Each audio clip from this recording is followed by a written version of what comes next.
Muy bien, señores. Bienvenido al fascinante mundo de la patología a nivel del corazón. En patología general, habíamos ya hecho algunos comentarios sobre patología cardíaca, enfatizando como trastorno de crecimiento, sobre todo la hipertrofia cardíaca concéntrica y excéntrica. Entonces, hoy vamos a ahondar o detallar algunos aspectos de la patología a nivel del corazón. Y como siempre, así como ya habíamos mencionado, las patologías cardíacas vamos a clasificarlo en dos grandes grupos.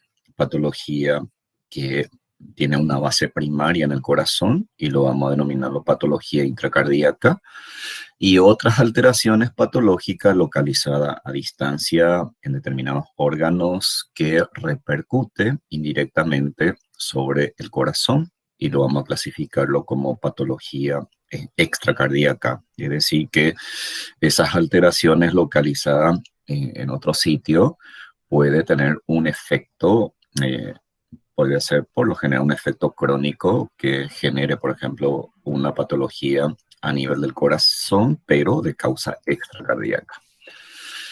Y cuando comenzamos a hablar de patología a nivel del corazón, las causas son muy variables, de etiología multifactorial, desde una causa degenerativa.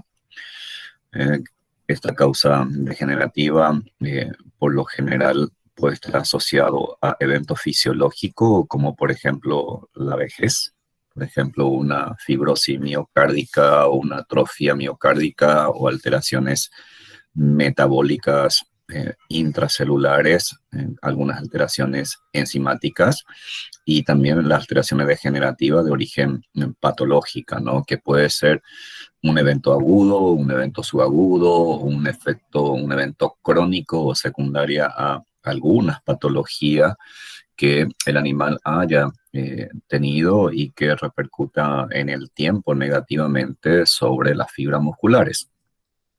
Una causa importante son las causas nutricionales, por sobre todo aquí cuando comenzamos y asociarlo con algún eventos carenciales o eventos tóxicos, puede generar un problema cardíaco de índole agudo y masivo, y también puede ser de tipo crónico. A nosotros nos interesan de sobremanera las causas infecciosas. Muchas veces cuando nosotros estamos frente a un animal que está con un cuadro infeccioso indeterminado, porque no es fácil dar un diagnóstico etiológico, muchas veces no llegamos a un diagnóstico definitivo, pero quizás los análisis como la hematología, la clínica, la evolución del paciente, una fiebre alta o intermitente o fiebre continua, entonces nos induce a pensar clínicamente que se trata de proceso infeccioso y que no siempre llegamos a un diagnóstico etiológico, pero dichas causas infecciosas y sobre todo las entidades virales y las entidades bacterianas pueden llegar a producir un problema cardíaco importante, por mencionar, por ejemplo, a la parvovirosis, que es una entidad viral donde su principal efecto patológico lo realiza a nivel intestinal y que produce una famosa enteritis hemorrágica. Muchas veces nosotros vemos un canino con una diarrea muy sanguinolenta y hemorrágica y decimos, bueno, esto clínicamente es parvovirus por la edad, por la evolución, etcétera, y nos concentramos más en, lógicamente, los problemas intestinales, pero sin embargo, puede ser, dependiendo de que si el sistema inmune de ese paciente está muy deprimido, puede tomar, por ejemplo, la vía sanguínea y llegar a colonizar corazón. y fíjese que a nivel del corazón te produce una miocarditis linfocitaria difusa, entonces muchas veces es conocida, ¿no? Y si el animal fallece, bueno, podemos decir que generalmente la parvovirosis se complica porque genera una diarrea muy profusa que se traduce en un trastorno circulatorio de carácter agudo con un shock hipovolémico. Entonces queda ahí, digamos, nuestra conclusión. Pero, sin embargo, puede ser que más allá de esas complicaciones mencionadas, esté asociada a una miocarditis. Por darle algunos ejemplos, vamos a ver unos lindos casos nuestros del departamento, en donde la leishmania hoy por hoy te produce una miocarditis bastante importante. Sin embargo, no hablamos de una insuficiencia cardíaca así inducida por la leishmania que pueda llegar o a desarrollar una muerte aguda del paciente o súbita, ¿no? Y lógicamente también a última parte de la presentación vamos a mencionar algunos trastornos de crecimiento, sobre todo de alteraciones de tipo congénita. Muy bien. Entre las causas intracardíacas, aquí es importante analizarle al corazón anatómicamente. Recuerden que el corazón tiene una capa externa que se llama pericardio, tiene una capa intermedia llamada miocardio y lógicamente una capa interna llamada endocardio. Y el endocardio tiene una formación especializada, que todos ya sabemos que son las válvulas.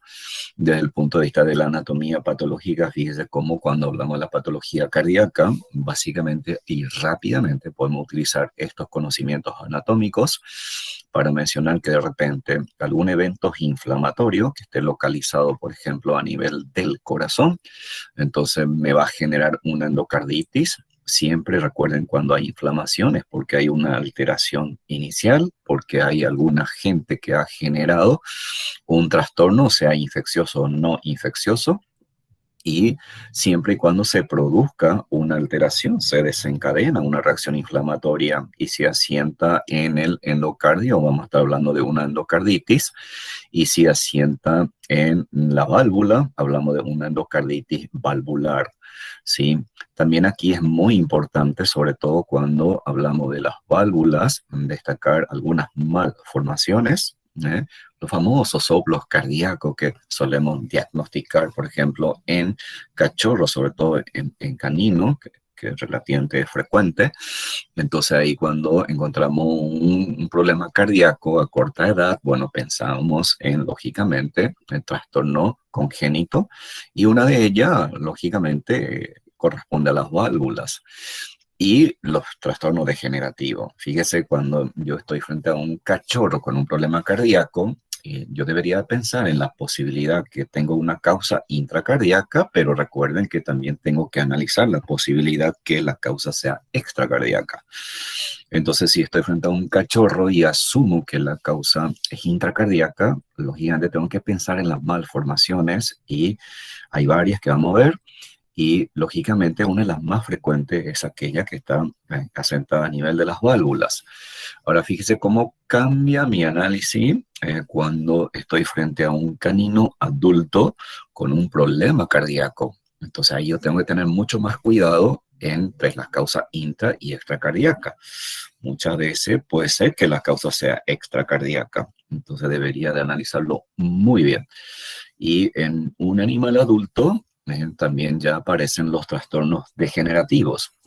Estos trastornos degenerativos, si yo pienso en el endocardio, si pienso en el miocardio, es muy probable que la causa, eh, o sea, que esté localizado a nivel del endocardio y sobre todo a nivel de las válvulas, cuando estamos frente a pacientes seniles. ¿Okay? Y fíjese que puede llegar a producir la misma consecuencia clínica que en un cachorro.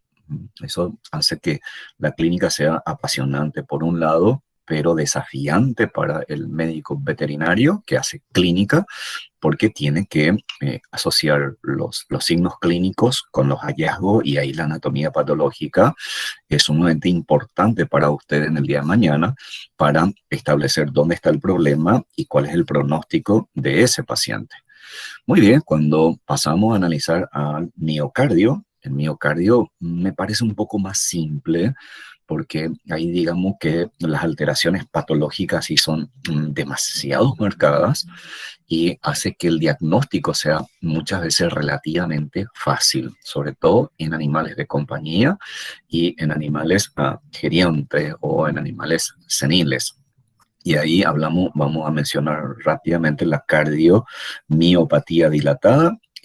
En patología general habíamos estudiado la hipertrofia cardíaca excéntrica, entonces aquí le damos la designación anatomopatológica y con implicancia clínica, cardiomiopatía dilatada, y tenemos también la cardiomiopatía hipertrofiante o hipertrófica, que en patología general lo habíamos descrito como hipertrofia cardíaca concéntrica.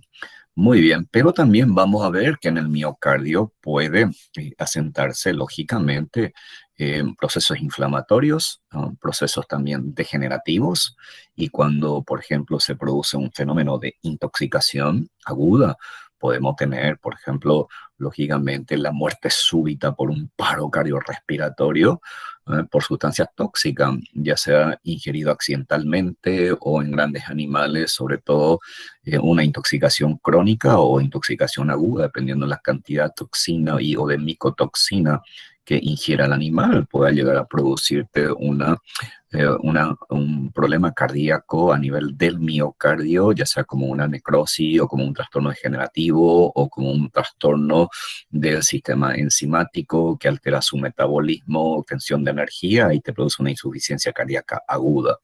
¿Sí? Y las causas infecciosas, sobre todo las bacterianas, aquí hay que tener mucho cuidado porque muchas bacterias producen toxinas y las toxinas actúan como si fuera una sustancia tóxica que puede actuar a nivel de membrana, a nivel de las enzimas cardíacas y se traduce también en un trastorno severo de las células musculares.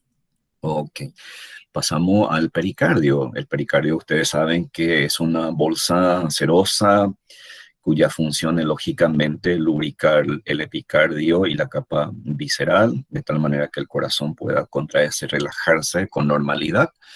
Y el pericardio, lógicamente, puede también sufrir alteraciones patológicas y si se produce una inflamación, ahí vamos a comenzar a hablar de una pericarditis que habíamos analizado ya ¿se acuerdan cuando hablamos de patología del aparato digestivo? Cuando analizamos retículo pericarditis traumática, hoy vamos a volver a utilizar esos conocimientos. Entonces ahí tengo un proceso inflamatorio que puede ser mecánica, que puede ser infecciosa o puede ser incluso degenerativa y derrame pericárdico, que es la colección de líquido dentro de la bolsa pericárdica. Y esa colección de líquido dentro de la bolsa pericárdica, patología general, entonces puede ser un derrame pasivo, entonces ahí hablamos de un edema pasivo, o puede ser activo y ahí vamos a asociarlo a una pericarditis. Fíjese, esto, señores, es tremendamente importante en la clínica porque vuelvo a reiterar la colección del líquido, fíjese, patología es sumamente importante en esto, porque si yo tengo un derrame pericárdico, ahí fundamental es ver la posibilidad de obtener líquido, de hacer un análisis y definir si estoy ante un trasudado o estoy ante un exudado, porque mi análisis de ese paciente va a ser muy diferente si yo tengo un trasudado y ahí tengo que considerar la edad, la especie y las posibles causas. Y cuando hablo de un exudado, ahí yo me siento que ahí hay un evento inflamatorio que lo voy a asociar con una inflamación del pericardio. Muy bien, nosotros también ya habíamos hablado de insuficiencia cardíaca por más general y ahí simplemente vuelvo a reiterarle a ustedes que la insuficiencia cardíaca es la incapacidad que tiene el corazón de mantener un volumen adecuado de sangre circulando para que pueda llevar todos los nutrientes necesarios a los diversos tejidos y órganos. Y ahí, lógicamente, cuando hablamos de una insuficiencia cardíaca, eso puede obedecer a que hay un problema a nivel ya sea de la contracción sistólica o diastólica.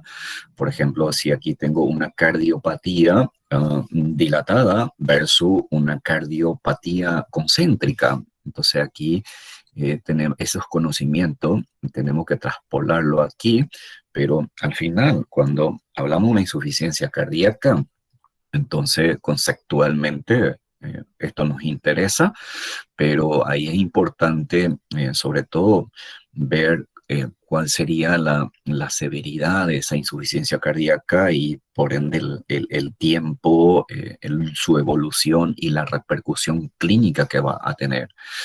Aquí simplemente recordarle a usted que hay la famosa ley de Franz Starling, que ustedes saben por un evento fisiológico que el corazón tiene la capacidad hasta cierto punto cuando hay una sobrecarga excesiva fisiológica del corazón puede simplemente compensar eso dilatándose un poco más y con mayor fuerza, de tal manera a que un volumen mayor de sangre que recibe el corazón, entonces a través de la ley de Franz Starling lo puede lógicamente impulsar al sistema aórtico o a la arteria pulmonar.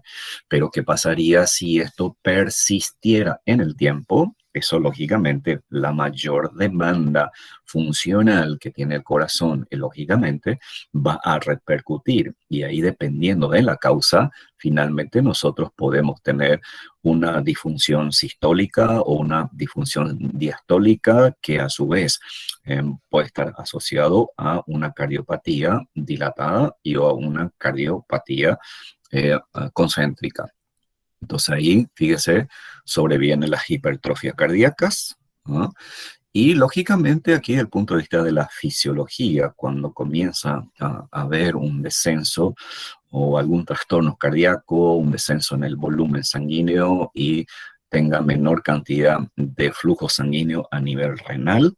Recuerden que ahí se va a activar el sistema renina con liberación, lógicamente de la renina, con activación del sistema de angiotensina, que a su vez te va a producir una hipertensión vascular.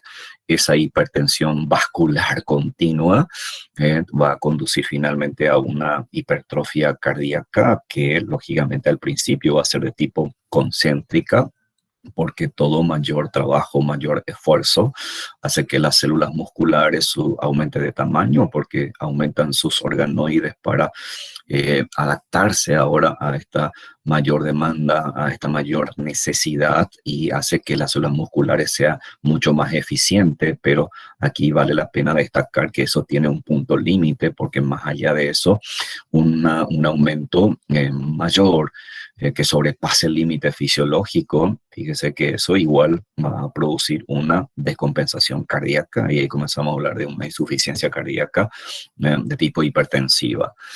Y lógicamente también aquí es importante la liberación de la noradrenalina en este mecanismo y la liberación del péptido natrio auricular, que ustedes saben que se encuentra a nivel de la aurícula izquierda, que son células musculares modificadas, que cuando liberan esta sustancia lógicamente favorece la eliminación del sodio y de esa manera favorecería la diuresis y de esa manera fisiológicamente, lógicamente es una forma de controlar la hipertensión. Muy bien, aquí nos interesa hoy sobre todo insistir un poco en esto cuando comenzamos a hablar de la hipertrofia cardíaca. Esta hipertrofia cardíaca ya tenemos claro que esta hipertrofia cardíaca es de tipo, puede ser concéntrica y o una hipertrofia excéntrica. Ahora, cuando hablo de una hipertrofia ventricular concéntrica, entre las causas más importantes tenemos la estenosis aórtica y pulmonar.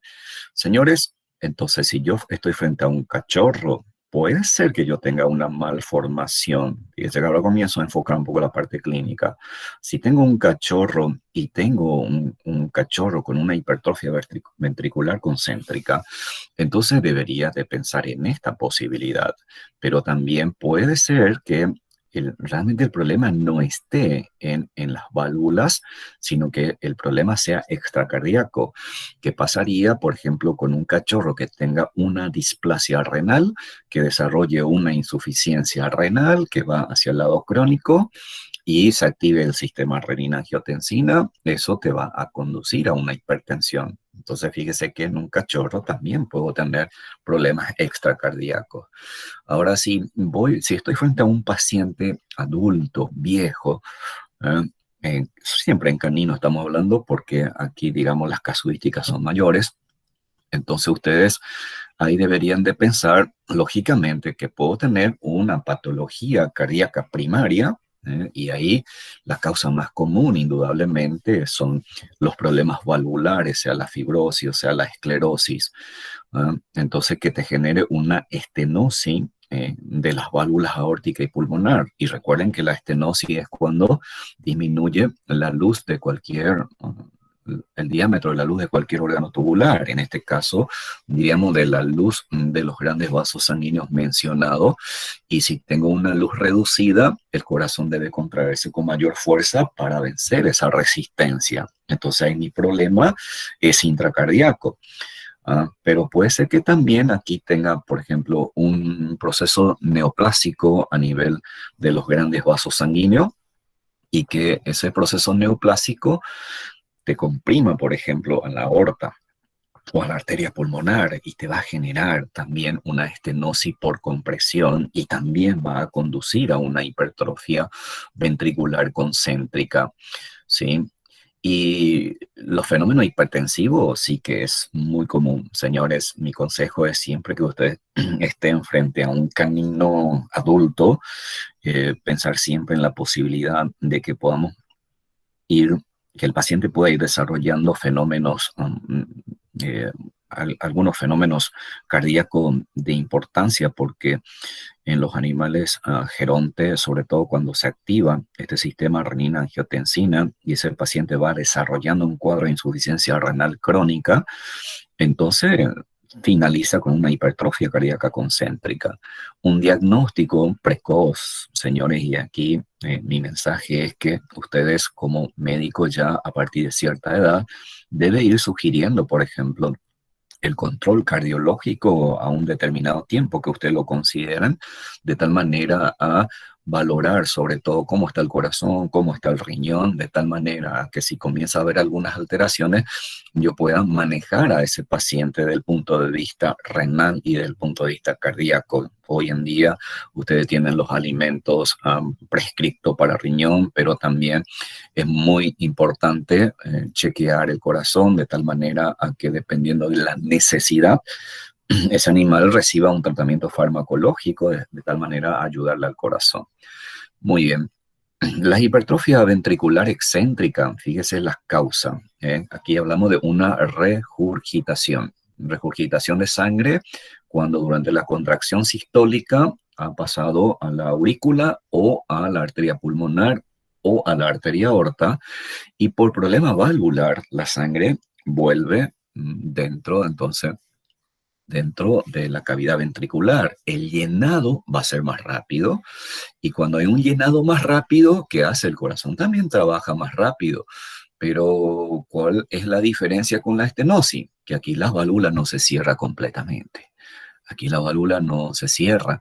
Entonces, no encuentra el corazón, digamos, una resistencia a vencer. Entonces, a la larga, eso te conduce a una hipertrofia ventricular excéntrica. Radiológicamente, esto cuando ustedes desarrollen dicha asignatura, van a poder emitir un diagnóstico ya imagenológico, incluso presuntivo, lógicamente, mencionando que el paciente puede estar con una hipertrofia concéntrica o puede estar con una hipertrofia excéntrica. Bueno, esto ya habíamos analizado en patología general. Simplemente aquí destacar lo siguiente: cuando ustedes tienen una hipertensión o tienen una valvulopatía, o algunas patologías propias a nivel del miocardio, fíjese, esto va a incrementar el aumento del trabajo cardíaco, aumento de la tensión de la pared vascular, pero esto te va a generar, ¿qué cosa? A la larga, una hipertrofia y o dilatación lógicamente, que acabamos de mencionar, con el propósito de que el corazón pueda, lógicamente, compensar esas alteraciones. Y a la larga, esa hipertrofia cardíaca concéntrica o la dilatación excéntrica finaliza con una disfunción cardíaca. Tengo que decirle que no necesariamente una hipertrofia cardíaca concéntrica o una hipertrofia cardíaca excéntrica ya sea sinónimo de una insuficiencia cardíaca, no, porque hay un evento fisiológico que el corazón está tratando de compensar, ¿verdad? Hasta cierto límite, pero cuando comienza a haber justamente cuando ya el volumen sanguíneo impulsado por el corazón ya no abastece las necesidades tisulares y orgánicas, entonces ahí comenzamos recién a hablar de una insuficiencia cardíaca. Y ahí, en la clásica imagen de una hipertrofia cardíaca concéntrica del miocardio, miren aquí, si ustedes comienzan a analizar esto objetivamente, si tengo el miocardio engrosado y tengo aquí la cavidad ventricular disminuida, entonces la pregunta es, ¿y el llenado va a ser lento? ¿Va a ser rápido? Y si es rápido, ¿cuál es el volumen sanguíneo que voy a tener aquí? Probablemente sí, el llenado va a ser rápido. Voy a tener un problema de llenado diastólico que va a ser muy rápido, pero el volumen va a ser menor. Entonces, fisiológicamente, ¿qué va a conducir a esto? A una taquicardia. ¿Por qué? Porque tengo un volumen sanguíneo menor y el corazón tiene que, lógicamente, contraerse con mayor frecuencia. Y de repente si digo, esa mayor frecuencia va acompañado de una mayor fuerza, entonces ahí ya tengo que pensar en la posibilidad que tengo una estenosis, ya sea valvular o alguna causa constrictiva sobre el corazón. Aquí tenemos al ventrículo derecho distendido con un grosor, digamos, relativamente normal. Y aquí simplemente veo otra imagen en donde, miren esto, la hipertrofia cardíaca concéntrica es extrema. Aquí prácticamente la cavidad ventricular está totalmente disminuida. Y miren cómo también el ventrículo derecho, si yo lo comparo con esta imagen, como es sumamente mucho más pequeño, ¿no? Muy bien, entonces aquí este animal, lógicamente, ya tengo un problema cardíaco bastante serio, tanto del lado izquierdo como del lado derecho. Okay, pero fíjese, una hipertrofia cardíaca concéntrica extrema. Imagínese el volumen sanguíneo y el corazón de este pobre animal como tiene que estar contrayéndose con rapidez. Aquí tenemos otra imagen de Eutenida de Robbins, en donde ustedes pueden ver, totalmente diferente a la imagen anterior. Fíjense aquí, tengo una hipertrofia cardíaca, pero de tipo excéntrica, caracterizada porque el ventrículo o las cavidades ventriculares están recontradistendidas. Y fíjese cómo la pared del miocardio está disminuido prácticamente en ambas cavidades, ¿no?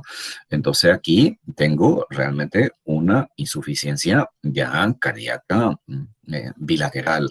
Esto, señores, se define clínicamente como una cardiopatía dilatada y si uno practica una placa radiográfica, ustedes van a observar que el corazón tiene un aspecto globoso y ahí el clínico dice, no, imagenológicamente tengo una cardiopatía dilatada. Eso, lógicamente, tiene su implicancia clínica. Y aquí lo interesante es volver a ser reiterativo. Señores, esto es lo que en el día de mañana ustedes van a necesitar mucho de manejar esto. Si yo tengo una insuficiencia cardíaca en el lado izquierdo, entonces tengo que ubicarme dentro del contexto de la anatomía y de la organización del aparato circulatorio. Y si tengo una insuficiencia cardíaca del lado izquierdo, es muy probable que tenga un problema valvular, auriculoventricular o semilunar aórtico y que tenga algún grado de reflujo dentro de la cavidad ventricular y eso genere un llenado más rápido, pero cuando se produce la contracción sistólica, la sangre vuelve a la aurícula o de la aorta vuelve al ventrículo y por lo tanto el llenado va a ser mucho más rápido y cada vez va enlenteciéndose la circulación a nivel pulmonar y eso te va a producir una congestión pasiva, un edema pulmonar pasivo. Lógicamente, ese paciente si llega con una disnea importante, con un jadeo importante, fíjese que eso es mala señal. Sobre todo aquí tengo que ubicarme en el contexto de que estas casuísticas son comunes en animales adultos y a partir de ahí yo tengo que prestar mucha atención. Si mi paciente tiene disnea muy marcado, entonces debo hacer una buena exploración semiológica de la cavidad torácica y también, lógicamente, no pensar solo en el corazón, porque ahí yo debería de pensar en la evolución clínica de ese caso, porque si tengo ya una insuficiencia cardíaca crónica, que ya, lógicamente, si viene con disnea, si bien puede ser también agudo, pero por lo general, cuando hablamos de patología cardíaca, más bien tiende a la cronicidad. Entonces ahí tengo que valorar el tiempo y probablemente ya tenga un descenso de la perfusión renal, porque lógicamente el volumen sanguíneo que fue impulsado a la aorta, que tiene un reflujo al ventrículo izquierdo, lógicamente tengo menor volumen sanguíneo liberado en el sistema aórtico, menor volumen que llega a todos los órganos, en especial al riñón, y ahí ustedes van a tener menor filtración de tasa glomerular, menor formación de orina, se va a activar tu sistema renina-angiotensina, se va a liberar aldosterona y que es un mineralocorticoide. Entonces, ¿qué va a ocurrir? Voy a comenzar a tener mayor retención de sodio a nivel de los túbulos contorneados distales y parte terminal del colector. Entonces, si usted tiene una retención de sodio, van a generar, fíjese la fisiología, un gradiente de concentración a nivel de la zona medular en el espacio intersticial. Ese gradiente de concentración te produce una solución de tipo hipertónica intersticial y a eso, ¿qué le va a seguir? Le va a seguir el desplazamiento pasivo del agua y finalmente, fíjese usted, eso, lógicamente, tanto el sodio y el agua llega a los vasos sanguíneos y a partir de ahí vuelve a la circulación. ¿Qué está haciendo el organismo? Está reteniendo, señores, la mayor cantidad posible de agua, sobre todo de agua, con el propósito, lógicamente, de mantener una volemia, ya que tenemos un problema cardíaco. Pero, ¿qué ocurre con eso? Ustedes tienen, lógicamente, una retención de agua, el animal orina cada vez menos, entonces, y hay una sobrecarga cardíaca y estamos teniendo un problema cardíaco. Entonces ahí entramos en un círculo vicioso prácticamente positivo, ¿no? Y el corazón va a tratar siempre de poner en práctica todos sus mecanismos fisiológicos para tratar de compensar todo eso. Fíjese que el riñón retiene y el corazón trata de eliminarlo, sobre todo el ion sodio, liberando este péptido natriurético. Y finalmente, cuando ya el riñón retiene tanto que prácticamente la secreción o la excreción de la orina es mínima, entonces, ¿eso a qué conlleva? A que vamos a tener una retención de desecho metabólico, principalmente la urea. En este caso hablamos de una hiperazoemia que puede ser prerrenal cuando el problema básicamente es corazón. Y también puede ser una hiperazoemia renal cuando ya hay una combinación de los eventos.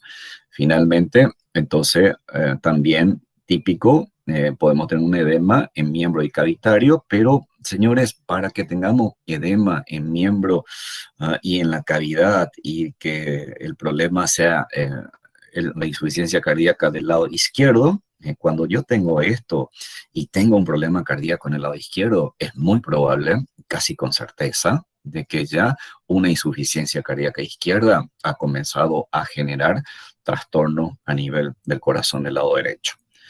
Y lógicamente podemos tener una encefalopatía hipóxica, cuando ya la volemia y la tasa de oxígeno es mínimo, el cerebro puede complicarse. Muy bien, entonces ahí cuando hablamos de la insuficiencia cardíaca derecha, ahora me ubico al lado derecho.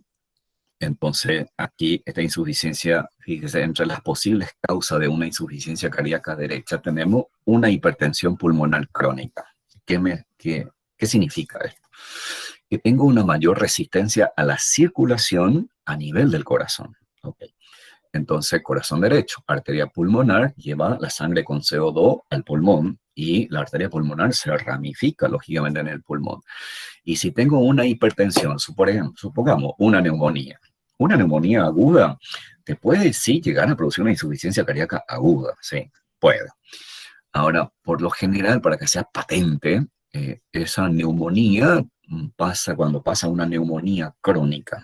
Una neumonía crónica te produce una fibrosis y una fibrosis intersticial a nivel pulmonar. Fíjese que los capilares alveolares, que es el sitio en donde se producen los fenómenos de intercambio, son sumamente delgados. Y si tenemos una fibrosis pulmonar como secundaria a una neumonía, entonces, ¿qué voy a tener? Una hipertensión pulmonar. Ok, y si pasa a ser bastante crónica, entonces eso obliga al corazón a que esté bombeando el lado derecho con mayor fuerza, ¿no? Más que frecuencia, con mayor fuerza. Y a la larga, lógicamente te produce una hipertrofia cardíaca que puede ser concéntrica inicialmente, pero hay una fase de agotamiento y termina en una hipertrofia cardíaca excéntrica.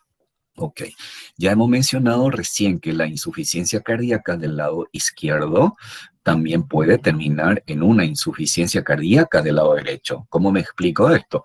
Esa insuficiencia cardíaca primaria cuando me genera una hipertensión pulmonar, pero la patogenia es diferente. Aquí la hipertensión pulmonar va a ser por éstasis sanguínea venosa a nivel pulmonar. ¿Ok? Muy diferente a la fibrosis o al proceso neumónico.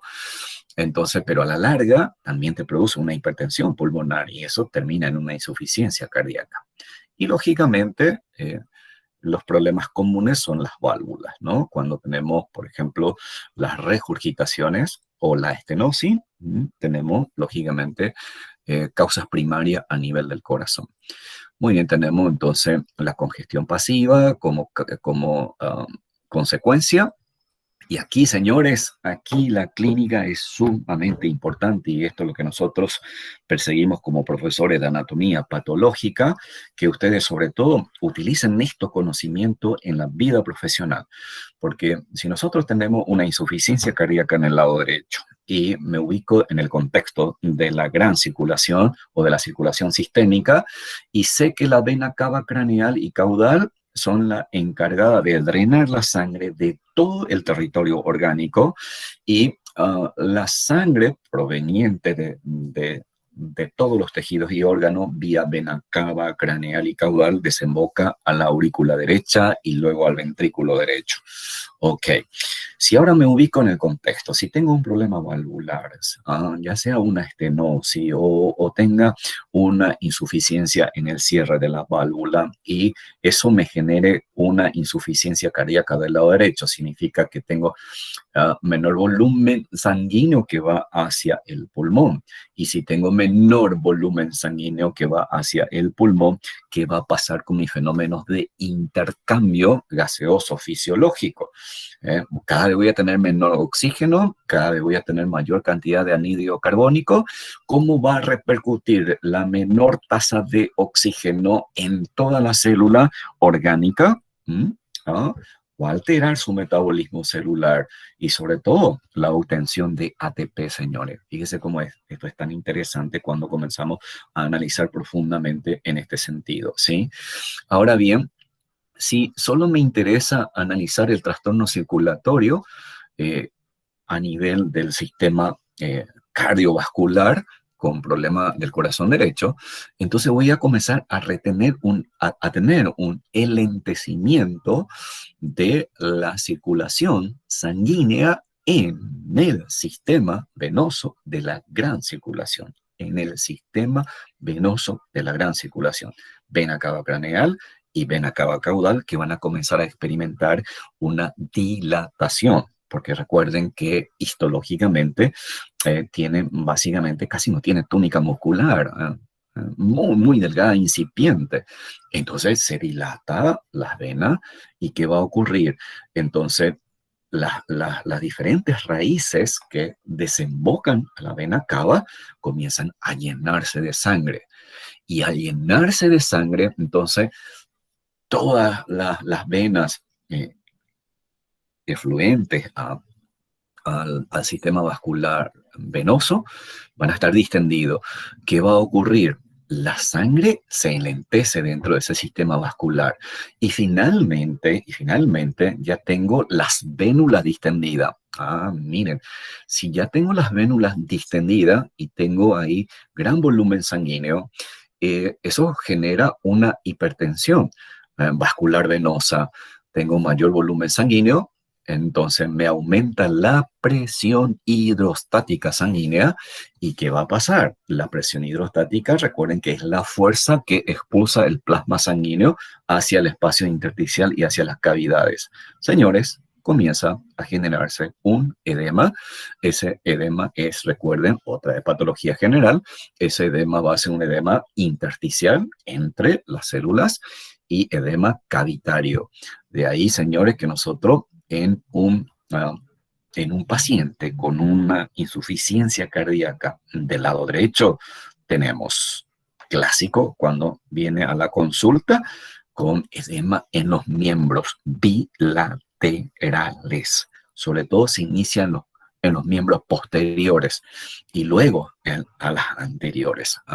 Podemos tener en un paciente edema en los 4 miembros, pero recuerden que es más común que se inicie en los miembros posteriores. Y si ustedes comienzan a ser detallistas y comienzan a palpar bajo vientre, es muy probable que comiencen a observar también la presencia de edema bajo vientre, y ahí hablamos de un edema subcutáneo. De un edema subcutáneo, y a veces utilizamos el término anasarca, patología general. Y si de repente ya tengo el oído, digamos, bien adaptado y ausculto mi paciente, puede ser que observe derrame torácico, derrame pericárdico, y lógicamente vamos a comenzar a tener entonces severo trastorno circulatorio. También la hipoxia del cerebro no escapa a esto, y lógicamente finalmente de vuelta el riñón es afectado, ¿no? Porque si comienzo a analizar, tengo menor volumen sanguíneo que va al pulmón. Por lo tanto, voy a tener menor volumen sanguíneo que llega a la aurícula izquierda, al ventrículo izquierdo, o menor volumen sanguíneo que va al sistema aórtico, y por lo tanto, otra vez tengo una hipoperfusión renal con descenso de la tasa de filtración glomerular, y se va a activar también su sistema renina-angiotensina. Bueno, avancemos. Entonces aquí tenemos algunas clasificaciones de las cardiopatías, por ejemplo, la que acabamos de mencionar. Entonces la cardiopatía hipertensiva pulmonar y sistémica es lo que acabamos de analizar, la fisiopatología. En medicina humana, la cardiopatía isquémica es sumamente importante y, lógicamente, los famosos infartos. En medicina veterinaria, la frecuencia de los infartos, lógicamente, es relativamente menor. ¿Por qué razón? Por varias razones, siendo la alimentación y la actitud de cada especie, los ejercicios que realiza, lógicamente hay una serie de factores que hace que esto no sea tan frecuente, pero aquí quiero volver a destacarle a ustedes señores, cuidado, cuando hay un cuadro infeccioso séptico con proliferación de bacterias, y que dicha bacteria, por ejemplo, en el torrente sanguíneo active los factores de la coagulación y la fibrina precipite sobre esas colonias bacterianas, ustedes pueden tener un émbolo bacteriano con un conglomerado de fibrina, y ese émbolo bacteriano en un proceso séptico, fíjese, cuando llega a la arteria coronaria, puede ocluir sus ramificaciones y también puede llegar a producir un infarto a nivel cardíaco. Cuadro séptico. Me atrevería a mencionarle a usted, por ejemplo, la famosa mastitis o las metritis, por ejemplo, en los bovinos, que genera un cuadro séptico. Eventualmente podemos tener estos tipos de trastorno a nivel cardíaco. Las cardiopatías valvulares, tengo una serie de imágenes aquí, y vamos a mencionar algunos aspectos rápidamente. La miocardiopatía no isquémica, lógicamente aquí tenemos alteraciones cardíacas que no está asociado a un descenso que puede ser simplemente de tipo infecciosa o incluso idiopática. Y la cardiopatía congénita que voy a mencionar al final de la presentación. Señores, esto debe ser el ABC de los clínicos. Ustedes que son los futuros clínicos, esto lo tienen que saber bastante bien. Entonces, las valvulopatías juegan un rol tremendamente importante en el desarrollo de la insuficiencia cardíaca, en el desarrollo de las hipertrofias cardíacas concéntrica y excéntrica. Ya mencionamos bastante la estenosis. Recuerden, la estenosis es la disminución del diámetro. En este caso, se genera a nivel valvular una imposibilidad de una apertura completa. Cuando hablamos de una insuficiencia valvular, es cuando esa válvula no se puede cerrar adecuadamente durante la contracción sistólica, y eso genera un reflujo y eso te va a generar un llenado más rápido y eso te va a producir probablemente casi siempre a una cardiopatía dilatada. Cardiopatía dilatada. Y pueden, lógicamente, coexistir ambos eventos, ¿no? Ambas causas, una estenosis y una insuficiencia valvular.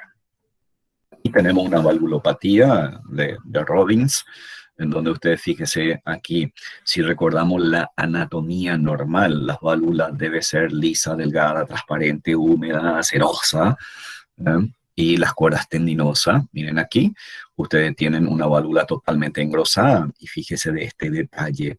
Algunas cuerdas tendinosas están más tensas, miren esta cuerda, y otras están un poco más flexuosas. Aquí tenemos una lesión con erosión con precipitado a nivel auricular. Fíjese aquí las válvulas sumamente engrosadas. Técnicamente yo puedo pensar que este engrosamiento valvular obedece a un aumento de la trama fibrosa. Entonces estamos hablando de una esclerosis valvular. Si corresponde a un animal viejo, entonces puede ser una esclerosis senil, o puede ser degenerativa, sobre todo cuando en medicina humana, sobre todo, las causas alimentarias juegan un rol tremendamente importante en este contexto, pero para nosotros en medicina veterinaria, en animales adultos, las esclerosis seniles, las fibrosis seniles son una de las causas más comunes de la instauración de una insuficiencia cardíaca. Aquí de vuelta otro tipo de fibrosis con probablemente necrosis de las valvas. Fíjese el grosor de las cuerdas.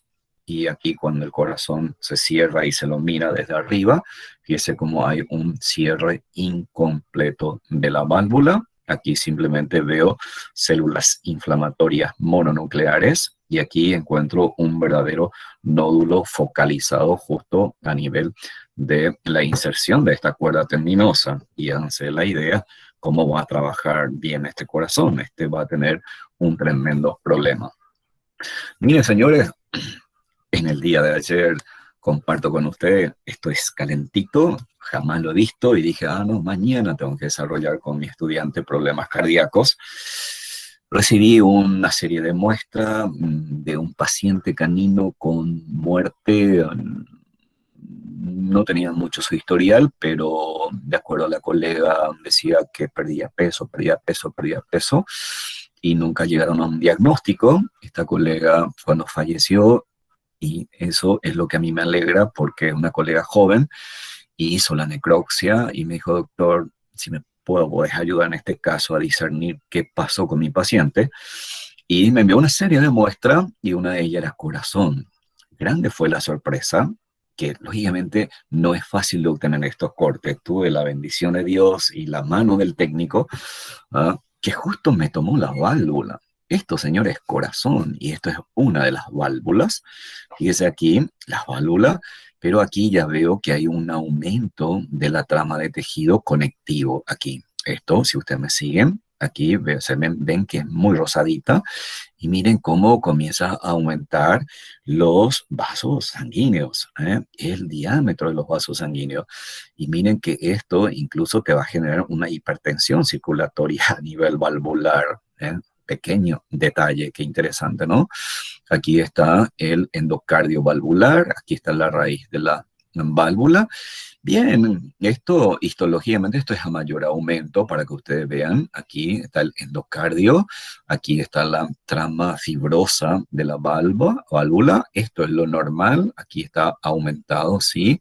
Entonces hay una fibrosis incipiente, pero hay un pequeño detalle que en este sitio hay una matriz más mucinosa, más basófila, ¿sí? Esto es lo que los colegas especialistas en ecocardiografía de repente te puede decir, mire, que hay una valvulopatía que está catalogada como mixomatosa, o te puede decir un mixedema valvular, que simplemente lo que te está indicando que hay un edema valvular. Y la denominación de mixedema porque hay una matriz como mucinosa, de ahí viene mixomatosa o mixedema. Esta es una de las válvulas, pero la gran sorpresa es que evaluando la otra válvula, fíjese, esto jamás, señores, lo he visto, es la primera vez que encuentro y me puso demasiado feliz, más que coincidía con mi clase. Entonces, señores, lo que ustedes ven es una válvula y comparen una válvula que en teoría, ¿ah? Digamos, por más que haya una fibrosis incipiente, esta válvula tiene todas las estructuras que lo conocemos y que lo identificamos anatómicamente. Miren esta válvula, señores. ¿Qué es lo que están viendo? Yo no veo absolutamente aquí prácticamente tejido conectivo en este sitio, ¿ah? Pero comenzamos a mirarlo con detalle y veo célula, tengo una matriz muy basófila, tengo grupos celulares, que se ubican como grupo isógeno. Señores, células cartilaginosas, metaplasia cartilaginosa valvular. Jamás lo he visto. Y la verdad, me sentí muy contento cuando he visto esto, porque dije, híjole, mire, hay una metaplasia cartilaginosa. Y si usted se pregunta, pero ¿cómo puede ser células cartilaginosas en las válvulas? Señores, esto es biología, esto es patología, ¿eh? Y ahí simplemente la respuesta es simple. ¿Eh? Hay una irritación crónica, la liberación de determinadas sustancias que actúen en la morfogénesis y en la diferenciación de las células mesenquimáticas, porque aquí hay células madre mesenquimáticas, y cuando esas células mesenquimáticas son estimuladas, se dividen, y cuando se dividen, esas células, en vez de diferenciarse en fibroblastos, sorpresa, se sintetizan, o sea, se diferencian en células cartilaginosas. Este animal desarrolló un severo trastorno circulatorio. Y lógicamente el riñón de este animal tenía una serie de alteraciones crónicas. Entonces, fíjese ahora, riñón, ¿por qué? Porque acabamos de mencionar una insuficiencia cardíaca, sobre todo el lado izquierdo, porque esta válvula sí es del lado izquierdo. Entonces me genera un cuadro de una insuficiencia cardíaca hipertensiva. Entonces tengo un menor volumen sanguíneo, etcétera, una hipovolemia, pero también el riñón tenía lesiones inflamatorias. La pregunta del millón, que lógicamente me queda la tremenda duda aquí, bueno, ¿cuál fue primero, corazón o riñón?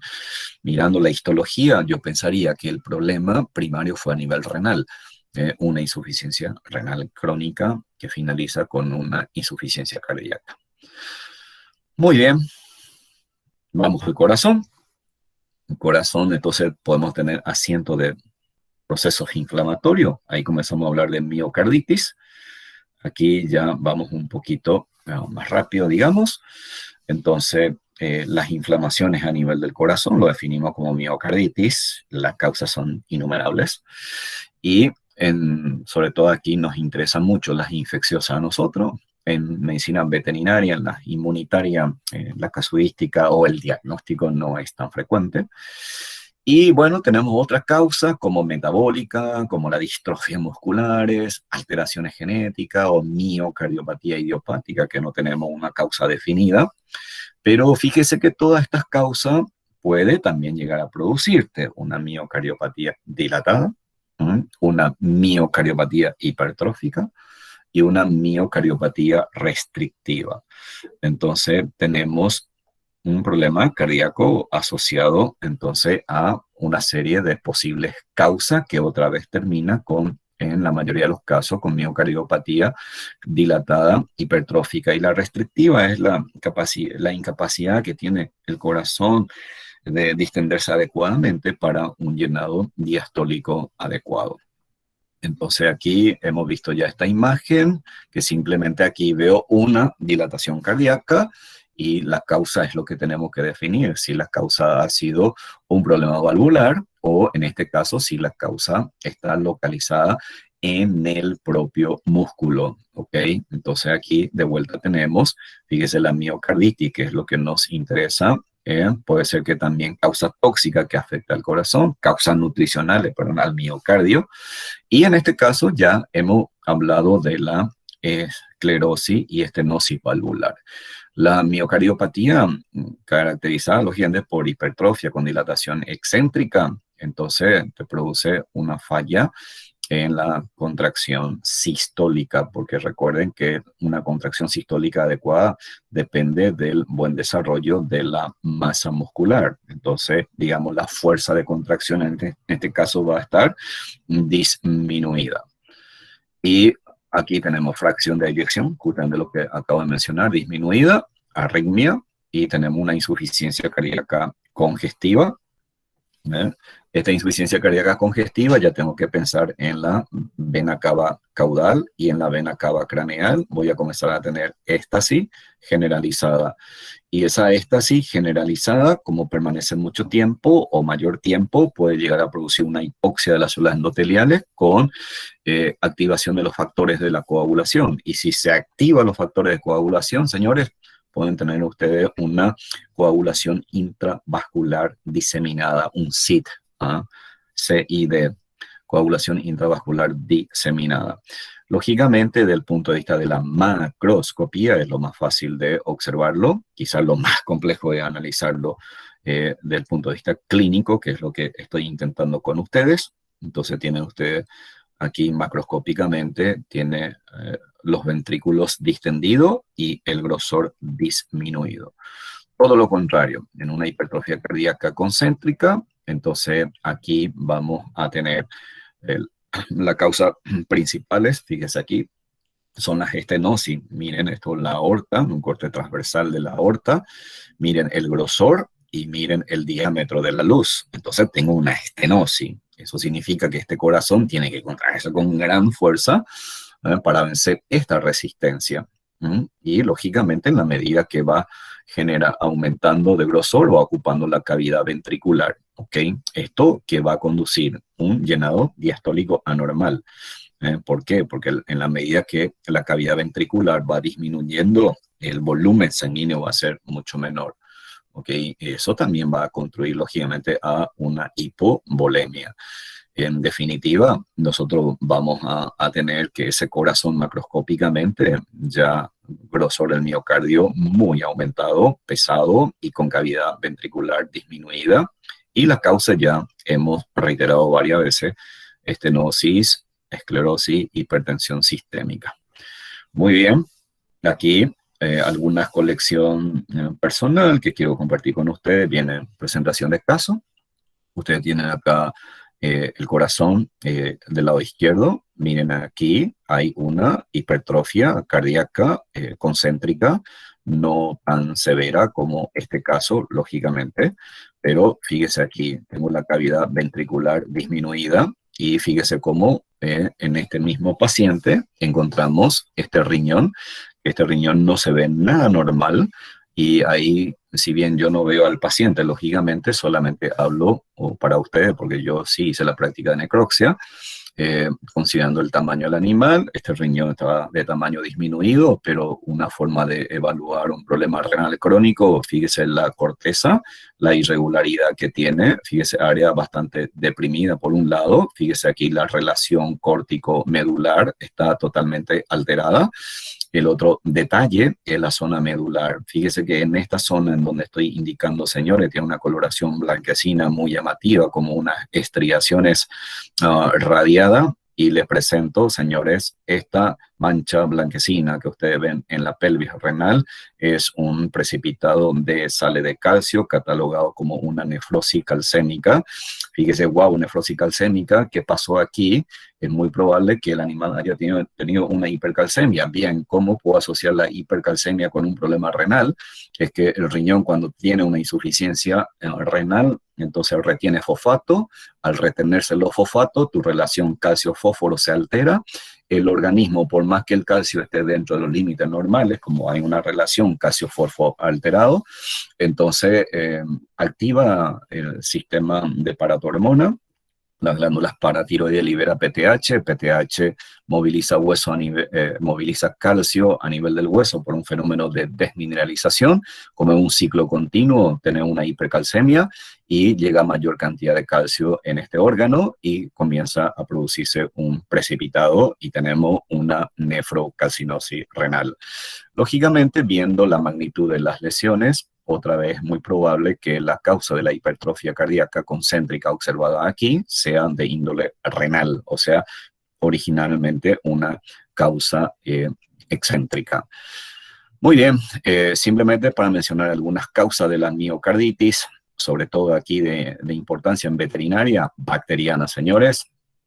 Hemos mencionado ya los cuadros sépticos que puede llegar estos microorganismos diseminados, puede llegar a colonizarte corazón, como Corynebacterium, Salmonella, Pasteurella y otras bacterias.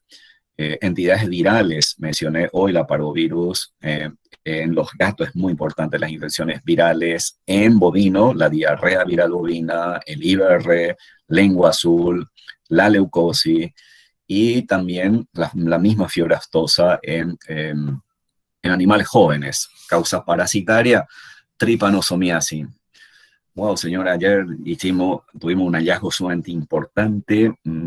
Lastimosamente, por cuestión de tiempo, me faltó o me olvidé. Encontramos una gran cantidad de tripanosoma en un aspirado ganglionar. Parecía un cultivo a nivel laboratorial de tripanosoma en canino.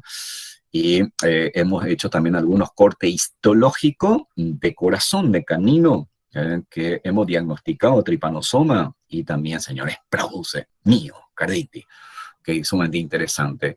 Toxoplasma es muy conocido. Fíjese, estos parásitos que ustedes pasaron ya, la enfermedad parasitaria, entonces forman quiste parasitario que te genera, sí, reacciones inflamatorias, pero que conduzca, por ejemplo, a una insuficiencia cardíaca de origen parasitaria es poco probable, salvo que encuentra una gran cavidad quística o que los quistes sean multifocales, que afecte a un gran número de fibras musculares, entonces ahí eventualmente.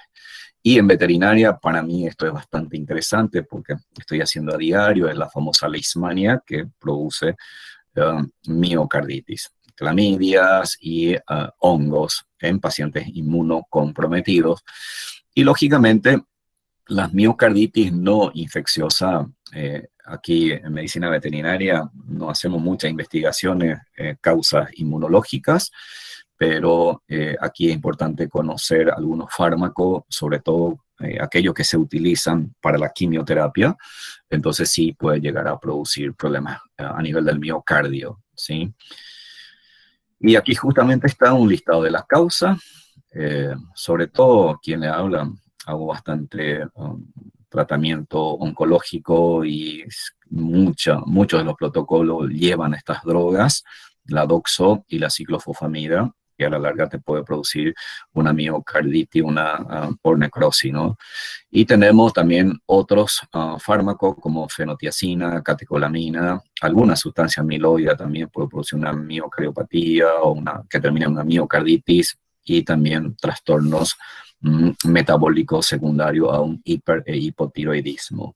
Esta imagen corresponde a una foto de archivo mía en donde esto es corazón y aquí encontramos los granulomas. Esto es fibra muscular y aquí está las células inflamatorias.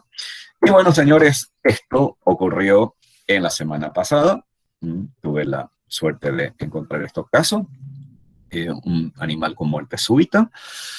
Practicamos la necropsia y encontramos una congestión y edema pulmonar. Vaya, conocemos mucho ya anatomía patológica, miro el color y me planteo qué tipo de trastorno circulatorio es a nivel pulmonar. ¿Será activo o será pasivo? ¿Ok? Le dejo la pregunta. Y miren esto, fíjese, ¿será un trombo o es un coágulo dentro de la bolsa pericárdica? Y es de superficie lisa, transparente, o sea, no transparente, lisa, húmeda y consistencia friable. Entonces es un coágulo, no es un trombo y no está adherido al pericardio. Entonces, ¿qué pasó aquí? Hay un volumen importante de un coágulo, significa que hubo una hemorragia importante dentro de la bolsa pericárdica. Y hicimos corte histológico del corazón. Este corte histológico, señores, es de este paciente. Y miren, esto es miocardio. Ahí ustedes ven las fibras musculares. Fíjense que las fibras musculares están muy delgadas, así como atrofiadas. Y miren esto. Aquí hay necrosis.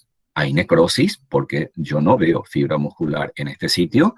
Veo aquí un infiltrado inflamatorio. Todo esto que ustedes estoy indicando aquí son células inflamatorias. Y ahí vale la pena mencionar lo siguiente. ¿Qué tipo de célula inflamatoria es? ¿Será polimorfonucleares o serán mononucleares? Son mononucleares. Monocitos, linfocitos y plasmócitos. Entonces, fíjese aquí.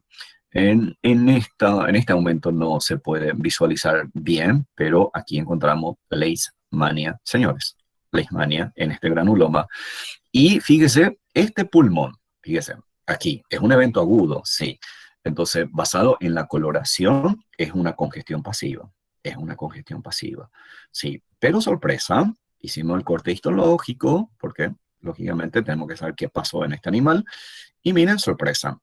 La sorpresa que nos da la biología y la clínica, y la importancia también, el hecho, señores, de que si hay un evento de una muerte súbita en el día de mañana, cuando ustedes sean profesionales, soliciten la necropsia para saber qué pasó. Miren que este paciente tenía un problema respiratorio crónico. Era un cachorro de 6 meses. Tenía un problema respiratorio crónico. Esto es bronquio, señores. Aquí ustedes ven nosotros técnicamente denominado un exudado en la luz bronquial. Aquí de vuelta predomina mononucleares y algunos polimorfonucleares. Sorpresa, esto es bronquio y alrededor de los bronquios también veo infiltrado inflamatorio y llamativamente las células epiteliales también están disminuidas de altura. O sea, este animal tenía una patología respiratoria, o sea, a nivel pulmonar tipo crónico, ya adaptándose a su organismo. Y miren, esto es hígado, señores, nada normal. Esto es hígado, fíjese el tamaño de los núcleos, el tamaño de la célula. Hay vacuolas por doquier. Entonces, y hay, esto, por ejemplo, yo puedo catalogarlo como una tumefacción hepática aguda por hipoxia, pero hay un detalle agregante de que aquí veo esta coloración amarronada que tengo aquí. Entonces, ¿qué pasó? Esto, aquí hay un aumento de pigmento de hemosiderina. Si hay un pigmento de hemosiderina, ¿cómo lo puedo asociar con el corazón? Porque es muy probable que este animal haya desarrollado una insuficiencia cardíaca leve del lado derecho, lógicamente, que se traduzca en una congestión pasiva, sobre todo una hepatomegalia, y la éstasis venosa, más tiempo. Entonces ahí las células de Kupffer comienzan a fagocitar mayor cantidad de hemoglobina en ese sitio y comienza a aumentar el pigmento de la hemosiderina. Por ejemplo, esta célula, esta célula, esta célula, esta célula, esta célula están repletos de pigmento de hemosiderina, lo cual me indica que este paciente sí estaba con una patología cardíaca crónica. Encontramos una miocarditis, encontramos sí una patología pulmonar de otra índole y encontramos una hemosiderosis hepática que lo asociamos a una éstasis pasiva, una congestión pasiva, probablemente secundario a una insuficiencia cardíaca del lado derecho. Vamos al pericardio. El pericardio ya sabemos anatómicamente. ¿Y cuáles son las patologías que puedo encontrar en el pericardio? Puedo encontrar derrame, colección de líquido aquí en la bolsa pericárdica. Entonces ahí es importante, como hoy hice en la introducción, entonces ¿será un trasudado o será un exudado? Ese es el gran desafío a definir. Si es un trasudado, mi análisis clínico del paciente va a ser totalmente diferente. Si es un exudado, tengo que pensar en un proceso infeccioso. Puede ser que exista, por ejemplo, un derrame de sangre. En este caso hablo de un hemopericardio, le presento. Esto es técnicamente es un hemopericardio por diapédesis o por ruptura. Eso es la forma de que tenemos que analizarlo.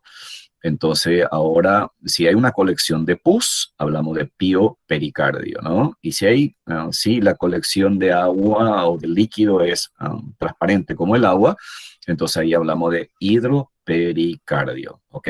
Hidropericardio. Muy bien. Entonces, cuando definimos que esa colección de líquido que está dentro de la bolsa pericárdica, entonces, ¿es un exudado? Comenzamos a hablar de la pericarditis, que es la inflamación del pericardio. Cuando hablamos del retículo pericarditis traumática, habíamos dicho, cuando se produce al inicio una inflamación de la serosa, voy a tener una extravasación de mayor cantidad de agua en el plasma sanguíneo y vamos a tener una pericarditis serosa. Luego, como se va modificando mayor la intensidad de la alteración de la permeabilidad vascular, comienzan los fibrinógenos a extravasar en menor cantidad y comienza a formar filamentos y pasa a ser la combinación de porción acuosa más filamento de fibrina, serofibrinosa. Luego, como la alteración de la permeabilidad vascular es tan importante y hay una fuga masiva del fibrinógeno, el fibrinógeno ocupa la mayor cantidad dentro de la bolsa y ahí hablamos de una pericarditis fibrinosa propiamente dicha. Esa fibrina puede adherirse lógicamente a la superficie visceral del pericardio con la superficie parietal del epicardio. Entonces ahí comienza a formar lo que se llama el corazón velloso. Sí, lógicamente, si en un proceso inflamatorio hay una extravasación de sangre, hablamos de una pericarditis hemorrágica, puede ser serohemorrágica, puede ser serofibrino hemorrágica, es combinando simplemente la denominación anatómica. Y si hay colección de pus, como la que estoy señalando aquí, entonces tenemos una pericarditis purulenta. Y señores, en rumiante es muy importante la pericarditis gaseosa generada por Corynebacterium o la causa más común es indudablemente la tuberculosis, los Mycobacterium. En esta imagen simplemente veo una pericarditis fibrinosa en donde prácticamente no tengo colección de líquido porque esto ya es algo crónico. Entonces aquí hay una adherencia del pericardio sobre el epicardio, una pericarditis. La causa, indudablemente, la más común, infecciosa, viral, bacteriana, TBC, hongo. Lógicamente, esto para llegar a un diagnóstico hay que hacer estudios laboratoriales. En medicina humana se describe bastante la inmunológica. Nosotros no tenemos, digamos, particularmente yo no tengo experiencia en esto, y lógicamente la farmacológica que sí puede, lógicamente, producir también una pericarditis. Y otras causas como infarto al miocardio, hiperazoemia, esto es importante, hiperazoemia sobre todo en animales con insuficiencia renal, o prerrenal, también va acompañado con una extravasación de líquido dentro de la bolsa pericárdica. Traumática, siempre y cuando exista antecedente, y la neoplásica también es importante considerarlo, pero la neoplásica indudablemente va a producir de una manera indirecta la pericarditis por compresión, cuando genera una isquemia, una necrosis, y ahí se desencadena la reacción inflamatoria. Bueno, algunas casuísticas nuestras, donde ustedes tienen aquí el corazón. Lógicamente tengo una mancha de sangre, con la jeringa estoy obteniendo, entonces esto es un hemopericardio, al corte coágulo de sangre, ya hemos visto esta imagen, piopericardio y una pericarditis fibrinosa. Esto un colega me facilitó que está en el frigorífico, me envió esta imagen, ustedes ven acá el corazón de un bovino. Sorpresa, que vemos aquí el pericardio la pregunta del millón es, ¿el pericardio es normal? La respuesta categóricamente es no, no es normal. Es un pericardio bastante engrosado, ¿sí? Fíjese el engrosamiento que tiene. Esto es grasa, ¿sí? Grasa a nivel... Y es una pericarditis crónica. Y al corte de este corazón encuentran esta necrosis. Entonces, por el aspecto que tiene, fíjese, ya comienza a haber caverna, fíjese el color que tiene, hay una licuefacción. Esto es una necrosis indudablemente de tipo caseosa, bacteriana. Por el aspecto es muy probable que sea por Corynebacterium. Significa que este animal tuvo algún cuadro séptico, colonizó endocardio, miocardio, desarrolló un cuadro inflamatorio y necrótico a nivel del miocardio, y es muy probable que por el pericardio estaba engrosado, que este animal haya desarrollado alguna pericarditis. Miren esta colección también nuestra, para que ustedes vean una pericarditis serosa, pero fíjese el color que es turbio. Esto ya probablemente sea con gran cantidad de proteína. Todavía no vemos filamento de fibrina, pero es serosa, turbia. Y miren este detalle a nivel pulmonar. Tengo una pericarditis aquí, pero tengo áreas de congestión pasiva y áreas de hemorragia. Es muy probable que esto genere una insuficiencia cardíaca aguda, y que esta insuficiencia cardíaca aguda te genere una congestión pasiva pulmonar. Y miren el corazón, una vez extraído este corazón, la hemorragia difusa que tiene, multifocal. Este animal desarrolló un cuadro de una tromboembolia a nivel cardíaco. Si esto es infeccioso, entonces si encuentro esto, una tromboembolia cardíaco, incluso puedo pensar en un infarto hemorrágico masivo que pueda experimentar el corazón por una infección bacteriana y que se traduzca en una insuficiencia cardíaca y termine con una congestión y edema pulmonar de tipo pasivo. Este es otro caso que hicimos hace poco. Aquí hicimos una necropsia abreviada porque la dueña quería retirar el cuerpo de la mascota. Entonces hicimos una necropsia abreviada, fíjese corazón, ¿eh? Aquí de vuelta veo hemorragia, área de necrosis, y sorpresa cuando encontramos el pulmón. Miren esto, ¿eh? Esta hemorragia puntiforme y con área central, incluso así medio amarillento pálido. Señores, esto es una tromboembolia pulmonar. Tromboembolia pulmonar, cuadro séptico con complicación cardíaca. Y vamos terminando, la cardiopatía congénita. Es una rareza o no es tan frecuente hablar de esto en veterinaria, porque, digamos, no estamos muy habituados a hacer la práctica de necropsia en animales que nacen muertos, porque lógicamente ahí voy a tener mayor posibilidad de encontrar estas anomalías, sobre todo en caninos, en felinos, y lógicamente en cerdo. Pero en todas las especies deberíamos hacerlo, pero no es una práctica de rutina y probablemente hay muchas malformaciones en realidad y nosotros no lo detectamos. Pero simplemente mencionarle esto de manera breve, digamos, porque la gran mayoría son incompatibles con la vida. Fíjese, una comunicación interventricular, una malformación. ¿Qué significa eso? Anatomía, ustedes saben que los ventrículos, tanto la aurícula y los ventrículos, están separados por un tabique interventricular y un tabique interauricular. Si embriológicamente o durante el desarrollo fetal, entonces no se desarrolla adecuadamente los ventrículos, perdón, los tabiques, entonces tenemos una conexión parcial o total de las cavidades ventriculares y de las cavidades auriculares entre sí. Lógicamente esto es incompatible con la vida. Una anomalía que puede aparecer con cierta frecuencia es el conducto arterioso permeable o persistente. ¿Cuándo ustedes se van a dar cuenta de esto? Cuando el paciente hace ejercicio y como que se descompensa, como que colapsa, como que queda quieto, o eventualmente cuando viene a la consulta, el animal tiene mucha hambre, come y vuelve a regurgitar todo. ¿Qué tiene que ver con esto? Porque la arteria, el conducto arterioso, ustedes saben por anatomía que conecta la aorta con la arteria pulmonar. Y eventualmente en la medida que vaya desarrollándose, si no se cierra y no desaparece ese conducto, entonces puede permitir, si no se cierra la luz, va a producir una mezcla de sangre oxigenada y sangre con anhídrido carbónico. Entonces, en ese caso, ese animalito va a tener una descompensación circulatoria, se va a cansar con facilidad, se va a volver todo azulado, todo cianótico y después vuelve a recuperar.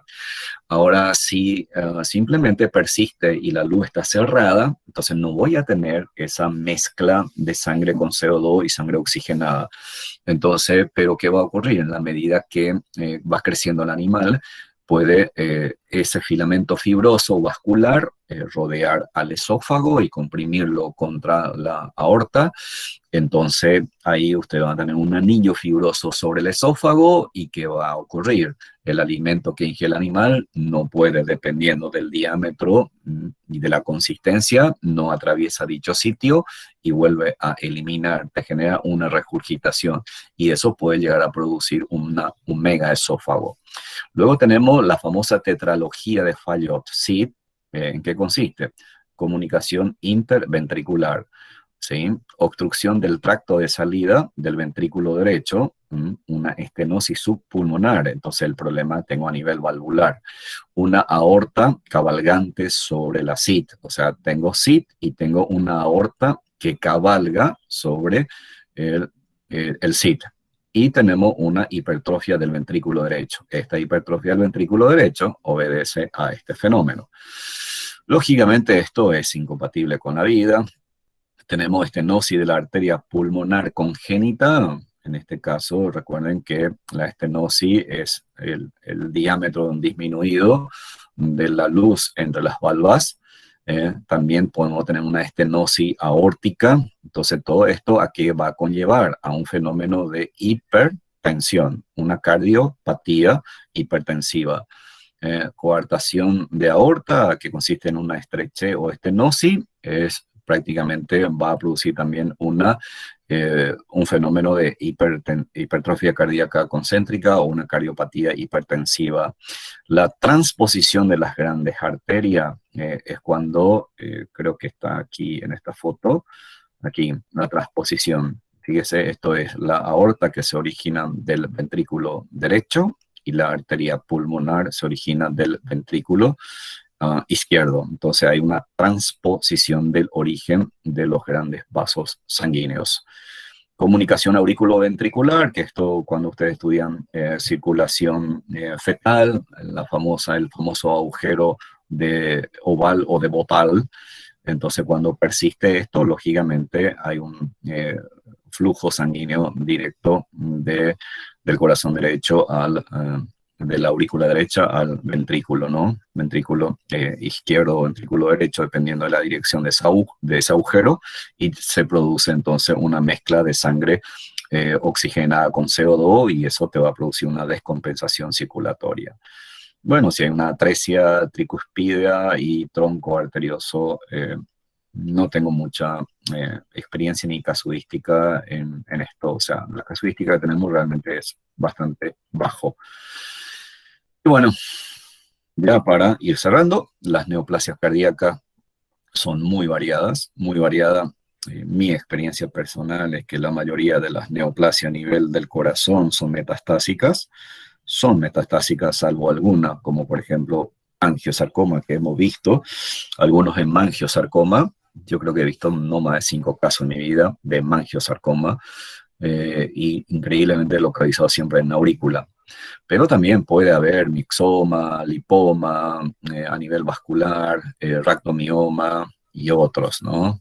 Pero mi experiencia mucho más frecuente, neoplasia metastásica, sobre todo las neoplasias mamarias, los carcinomas mamarios con metástasis en corazón, carcinoma pulmonar con metástasis, melanoma, y esto para mí es lo más común, linfoma.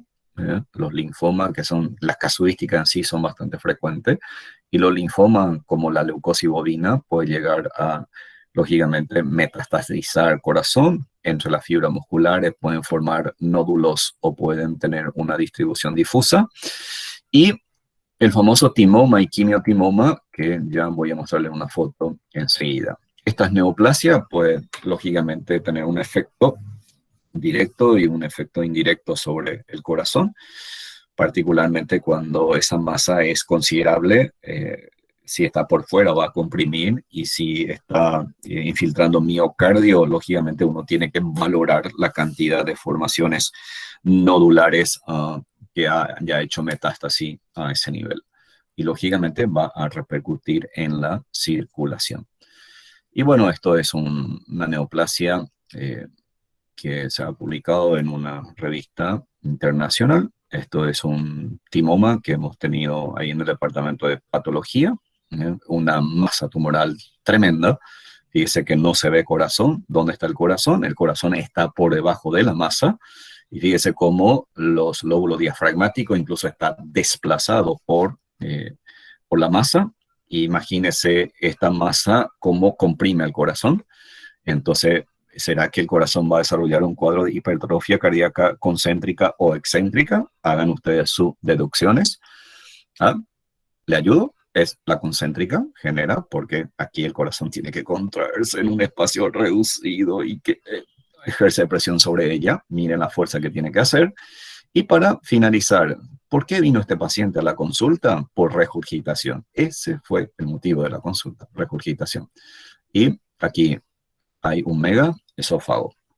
Aquí de vuelta hay un corazón gigante, ¿no? Un perro chico con un corazón gigante, ¿no? Esto es una masa neoplásica a nivel del corazón. Bueno, traté de darle lo mejor de mi conocimiento de anatomía patológica y de la experiencia que llevo haciendo un poco de patología y de clínica, porque a mí me encanta la clínica, para mí es desafiante siempre, pero mi corazón es más de patología, entonces, pero sumamente importante es transmitirle a ustedes la importancia de manejar la anatomía patológica, de manejar estas patologías y dependiendo de las especies, las consideraciones clínicas. Sobre todo, vuelvo a destacar hoy la importancia que tiene esto en medicina de pequeños animales, señores. Entonces, yo agradezco la atención de ustedes. Mi idea era compartir hígado, peritoneo, pero generalmente me entusiasma tanto esto que la idea es transmitirle lo máximo que podamos. Y bueno, yo creo que estamos bien en el desarrollo de la clase y les prometo que sí, ya sea en la próxima o en algún momento vamos a volver a terminar esa partecita de hígado y páncreas que quiero compartir con ustedes porque realmente la patología hepática hoy es sumamente importante en medicina veterinaria. Anteriormente nosotros lo desarrollamos así como que someramente. Hoy, señores, tenemos que brindarle mucha atención a problemas hepáticos y pancreáticos desde el punto de vista de la patología y su implicancia en clínica. Bueno, si hay algunas preguntas, quedo atento si puedo responderlo.